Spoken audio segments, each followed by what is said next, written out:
आरोग्यभानमध्ये आपणा सर्वांचे स्वागत.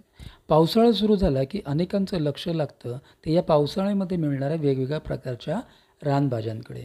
यातील अनेक रानभाज्यांची चव ही कडवट असते, तुरट असते, तरी देखील याचे औषधी गुणधर्म लक्षात घेऊन या रानभाज्या खाण्याकडे अनेकांचा कल असतो.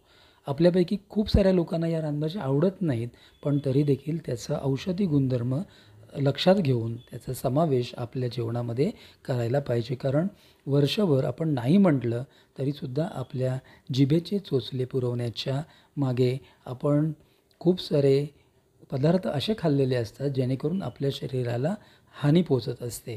त्याचं प्रायश्चित्त म्हणून आपण या रानभाज्या खायला पाहिजेत. त्याचा समावेश आपल्या अन्नामध्ये आपल्या जेवणामध्ये करायला पाहिजे.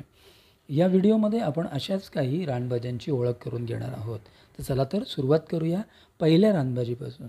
या पहिल्या रानभाजीचं नाव आहे रानहळद. पावसाळा सुरू झाला म्हणजे रानहळदीचे जे कंद आहेत ते रुजवायला सुरुवात होते. आधी फूल जमिनीवर येतं आणि मग हळूहळू पाने येतात. या रानभाजीचं अनेक विकारांवर उपयोग करता येतो. अगदी कर्करोगासारख्या दुर्धर आजारावर देखील ही गुणकारी आहे असं म्हटलं जातं. भारतीय अँटीबायोटिक म्हणून ओळख असलेली ही रानहळद जखमेवरती औषध, कोलेस्ट्रॉलची लेवल कमी करण्यासाठी, सौंदर्य वृद्धीसाठी, त्वचा विकारांवर, अन्नपचन चांगलं होण्यासाठी, यकृताचं संरक्षण होण्यासाठी या औषधी गुणधर्म असलेल्या रानहळद नावाच्या भाजीचा वापर आपल्या जेवणामध्ये नक्की करा.